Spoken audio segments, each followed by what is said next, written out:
سەیری هەواڵەکان دەکەی؟ بەخوای تا ڕادەچکەم. لە چ شوێنێک سەیری دەکەی؟ وەڵا زیاتر سۆشیال میدیا. سوشیال میدیا کەواتە مۆبایل. باشە. بڕات بە هەموو هەواڵەکانەیە؟ ئەکسەریەتی زۆری نە. بۆ؟ بەحەقەدەم بەخۆم دەرچووی کۆلێژی زانستی سیاسی. یعنی لەو شتانە هاتیتمەوە کە دەزانم هەندێک شت هەیە گەمەکی سیاسیە یعنی دروست دەکرێتن ئەگەر نا زۆری ئەوە نییە. دەرچووی بەشی زانستە سیاسیەکانی؟ بەڵێ. لێرە ئیش دەکەی؟ دوکانەی خۆتە؟ بەڵێ.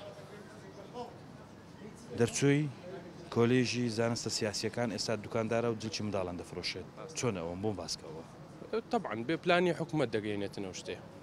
ئەگەر نا گەنجێک بێت و شادێک کولیەتە بیت و بێ لێرە دوکانداری بکە من لەوانەیە یعنی ئێستا ئەگەر لە بابەتی خۆم ئیش بکەم لە شوێنی خۆم داوام بکەم ئامادە نیمە بێم لێرە ڕستکە یەکە چکە تێکدەم بێم دوکانداری بکەم بەڕاستی ئەو حەقیقەتە.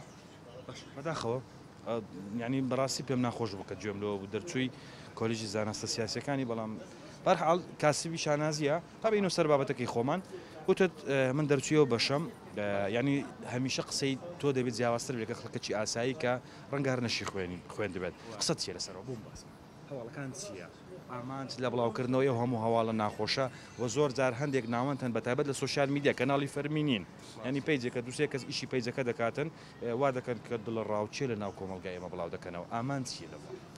ئامانچێ ئامانج بەڕێ لابردنی خەڵکەکەیە بەڕاستی یعنی دوورخستنەوە لە ئامانجی خەڵکەکەیە یعنی ئێستا خەڵک لەوانەیە معاناتی زۆر هەیە بە هەندێک هەواڵ وە دەکەن ئەو معاناتی ئەو خەڵکەیە بشاردرێتەوە باش بابەتی نوێ دروست دەکەن لۆ نمونە ئێستا کەمی بنزین هەیە باشە گرانبوونی بنزین و خراپی کوالێتی بنزینمان هەیە لەوانەیە دوو ڕۆژی تر بابەتێک دروست بکەن ئەو مۆزوعی بنزینێ خەڵک لە فکری بچێتەوە ینی مێشی ئاراستی ئەو بابەتە نوێ بێتن باشە کەمی ئاومان هەیە هەروەتر ئەوە بابەتە چکێ کەمی ئاو لە وەرزی هاویندا زۆر زار ئەو حاڵەتە دووبارە دەبێتەوە بەشێکی هۆکارەکە خۆمان نین لە هەندێک شوێن ئاو بە فیڕۆ دەدرێت بە بڕای من بە خەڵکەکەیە ینی سەتا هەفتای هۆکارەکە خەڵکەکەیە